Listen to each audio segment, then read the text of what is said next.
ទឹកប្រាក់ចំនួន 80000 រៀលជូនទៅបងរៀលជូនទៅដល់បងហើយនឹងអាវចំនួន 4 ជូនទៅដល់កូនបង4នាក់នេះគឺជាអំណោយរបស់សប្បុរសជនយើងនៅនាយសមុទ្រជូនបងចំនួន $20សម្រាប់2គ្រួសារមួយគ្រួសារគឺ$20ចាអរគុណបងហើយនេះគឺជាអាវយឺតមួយឲ្យបងគាត់ពាក់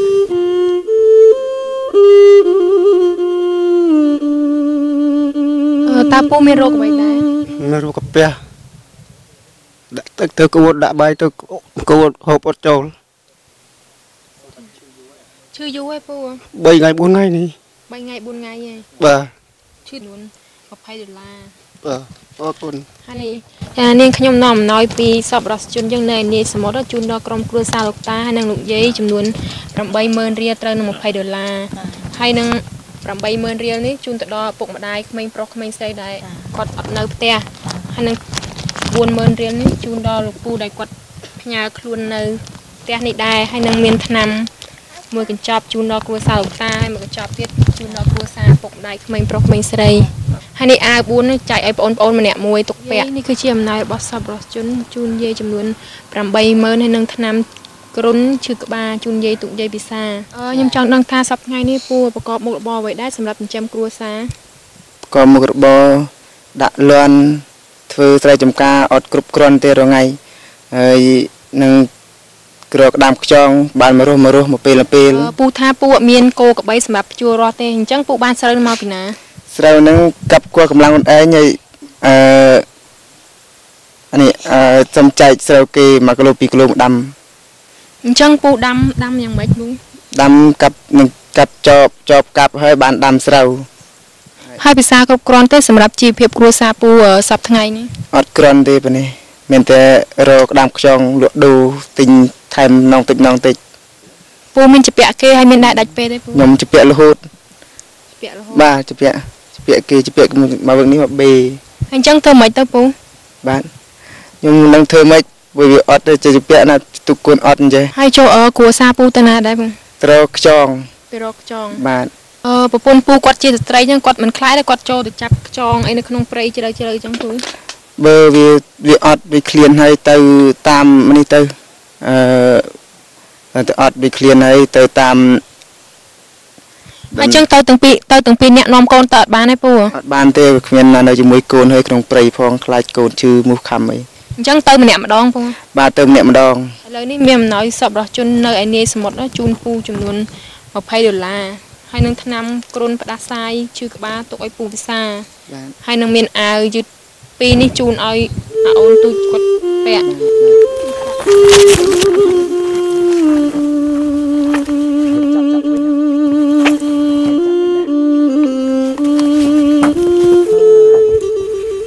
ផ្ទះនេះទៅនឹងកសាងថ្មីហើយអញ្ចឹងបងចង់សួរថាតើហេតុអ្វីបានផ្ទះធ្វើមិនតាន់ហើយអញ្ចឹងខ្ញុំម៉ាក់តាខ្ញុំចូលស្បើអត់បានហើយយ៉ាងធ្វើម្ដងតិចទ្រាំបានប៉ុណ្ណឹងហើយមិនចង់និយាយថាដីដែលបងប្អូននៅនេះក្នុងព្រៃអញ្ចឹងដីរបស់ប្អូនឬដីរបស់រដ្ឋអញ្ចឹងយើងគាត់ថាស្ម័គ្រចិត្តមកនៅហ្មងដោយសារតែតួច្រកយើងមកនៅតាណាឆ្កាតាណាធ្វើទៅនឹងបណ្ដោយចាហើយមកនៅក្នុងព្រៃអញ្ចឹងមានដែរគិតថារងមានមុខរបរអីដែរមានរងធ្វើស្រែចម្ការឥឡូវមានពូជអីទេមានពូជស្រូវអីមកមានដូចថាពូជបន្លែពូជអីមកដើម្បីបណ្រងដាំដុះនោះទេតន់មានផងហើយមានអង្គសប្រមាណក្រុងដែរឥឡូវហ្នឹងអង្គសបន្តិចចិត្តដាច់ទេមែនទេចាឥឡូវចិត្តដាច់ហ្នឹងឥឡូវមានអំណោយសប្បុរសជនមកតាមរយៈបងហ្នឹងជូនបងស្រីចំនួន80000អញ្ចឹងយើងជូនអាវ5ដែរទៅជូនអាវ5អាវសប្បុរសជននៅនាយសមុទ្រហ្នឹងហើយមកពីនាយសមុទ្រទាំងអស់ទាំងលុយទាំងអាវទាំងថ្នាំចាមានអំណោយសប្បុរសជននៅឯនាយសមុទ្រជូនពូចំនួន$20ហើយនឹងថ្នាំគ្រុនផ្ដាសាយឈឺក្បាលទុកឲ្យពូពិសាហើយនឹងមានអាវយឺត2នេះជូនឲ្យអូនទូចគាត់ពាក់អំណោយរបស់សប្បុរសជនមកពីនាយសមុទ្រជូនបងចំនួន$40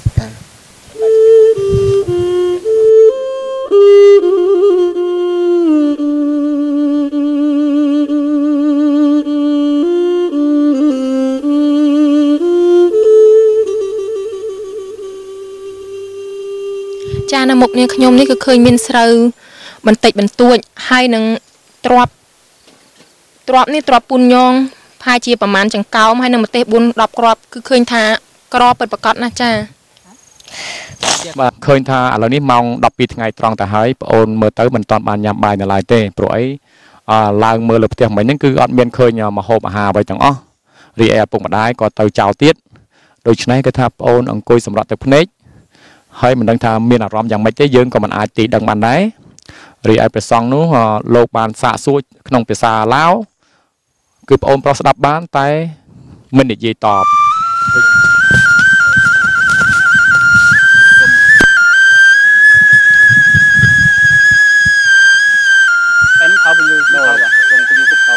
បាទឥឡូវនេះក្រុមការខ្ញុំនឹងបានចុះមកជួបឪពុកម្ដាយបងប្រុសដែលនៅតែឯងនៅលើផ្ទះហ្នឹងគឺឃើញថាគាត់អញ្ជើញមកចូលស្រាប់នៅទីនេះមែន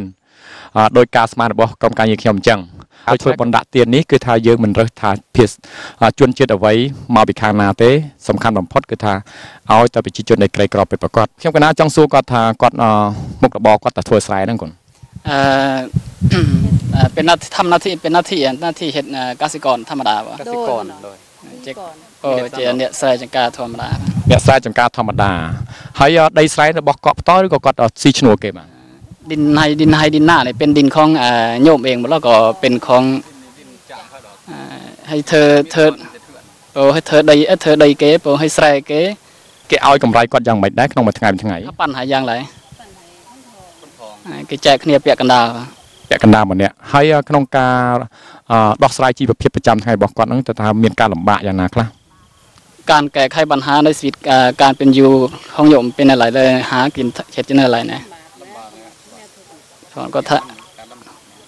ถ้าปีละดุมบะครั้งนะพอการรวนเลยยังอันเมียนเอาไปถึงออกการเธอดำนาเมียนเอาไปถึงออกคือซีชโนบเกถึงออกខ្ញុំកណាចង់ដឹងថាតើពួកគាត់ធ្វើស្រែហ្នឹងក្នុងការភ្ជួររស់ហ្នឹងយកត្រាក់តមកប្រើឬក៏គោក្របីកណាให้การทำไฮทำหน้าเนี่ยเห็นไฮไซหน้าเนี่ยไทยกับข่วยบ่ล่ะว่าเอาอีเต็นมาไทยบ่ให้กวาดชัวร์นั่นคือจมวยนั่นกระบบ่คือปลากระบจมวยนั่นกระบให้ถ้าให้เอาไว้บ้านกันน้ำมือจมไว้นึกอัดเคยกระบต่อหรอซะเป็นยังจะมาบ่เห็นข่วยอยู่กับไก่นี่ไปใส่ข่วยมั้งให้กระบเกยลวดอยู่ตะกับสีบ่ให้กระบนึกบอกกอดหรือกระบอกเกยของเขาบอกของไผ่ข่วยจางเขาให้กวาดทางระบบเกยติดมันตอนดังลัดพอจานาเต้มันตอนมาจากโนเกมันตอนมีการสัมผัสจัดอะไรเต้ให้ได้บ้านกอดดังทากระบนึกเกกับอยู่ตะฮบจะหูจักว่าเขาเอาไปกินเล็กน้อยมาบอกเขาบอกแต่เคยจังป่ะเคยสไนน์เคยไอเวียป่ะให้เกมาปราบเขมงมารถมาเผียวกับแต่ก็ซัดอยู่ตลอดให้เนื้อตะซอลตะสไนน์เวียกบาเลยก็เป็นการปร้อมที่เป็นเรื่องบัดกระบนึกมาให้มีความหูสึกตกใจบ้างว่ามีการป่วยอกป่วยใจว่ามันเสียของเขาสั่นแล้วมันนอนขึ้นไปจะได้ขึ้นจะได้แน่ได้หัวใจก็ถ้าหกคนบ้านได้มันรวมหนึ่งยางไม่มาจ้าเกหนึ่งเกมวยจวบเยอะหนึ่งเกใส่ประตูเยอะเราเกเธอยังไม่คลายจะแต่เพยปรวยรอไงให้ใบก็ถ้าจะนึกใบดะหมดมามัดก็จะนึกเรื่องถ้าบัดระบเกสบายก็มาเซลล์ปนกึดคอควายขนมจัดน่าก็กรบสอบแบบอย่างเลยcho cái nào trong đăng chế bản to tiệt phần đáy thà ở bờ má thà bờ mà chắc cái khăng khăng cái đinh có ở chọc thua sai cái lại ní tư ta có ai thua vậy tiệt bàn thế ta có ai đô plastero cái lại na nấu bàn xén ถ้าหากว่าเขาหายเขาเขียดเขาสังกัดหายให้อยู่เห็นหายใส่หน้าแล้วเขาสิไปอยู่บนได้ไปอยู่ที่ได้เขาสิเห็ดอีกยังอีกเห็ดยังอีกสิไปใส่ก็ถ้าประสานมาจากcái đinh tranh bị cái này ní chụp oi nơ xì chua cái to tiệm bằng tờ naก็ทำในเตอรูซีเนอตัวได้ลาวbằng tờยังไม่ยังสกเกยังอันเมียนเอ้ยหนึ่งชลองเตอปเตเกก็ทำหนึ่งไปบ้านมันกึศมันเจ๊งป่ะก็ถ้ากึศมันเจ๊งbằng tờ naมอนะประสานจะมาจากcái oi nơทีนี้ខ្ញុំតំណាងឲ្យសពជននីសមុទ្រហ្នឹងគឺថាបាននាំទឹកប្រាក់មកជូនក្រុមគ្រួសារបងគឺ610,000ស្មើនឹង$40គឺថាម្ដុំនេះគាត់អត់មានស្គាល់ទេដុល្លារគាត់ស្គាល់តែលុយខ្មែរបាទថ្លៃកបីរបស់គេម្ចាស់គេនឹងមិនលើកលែងឲ្យគាត់ទេគេអាចឲ្យគាត់សងពេញថ្លៃឬក៏អាចឲ្យគាត់ចេញពីស្រែនេះតែម្ដងបានដូច្នេះអនាគតរបស់គាត់គឺពឹងពាក់ទៅលើការសម្រេចចិត្តរបស់ខ្ញុំបាទថ្ងៃនេះតែម្ដងបានខ្ញុំសូមអភ័យទោសដោយមានការសម្រេចចិត្តចំនួនសពជនទាំងអស់គឺថាសូមជូនជាថ្លៃកបីនឹងចំនួន$300បើសិនជាម្ចាស់គេ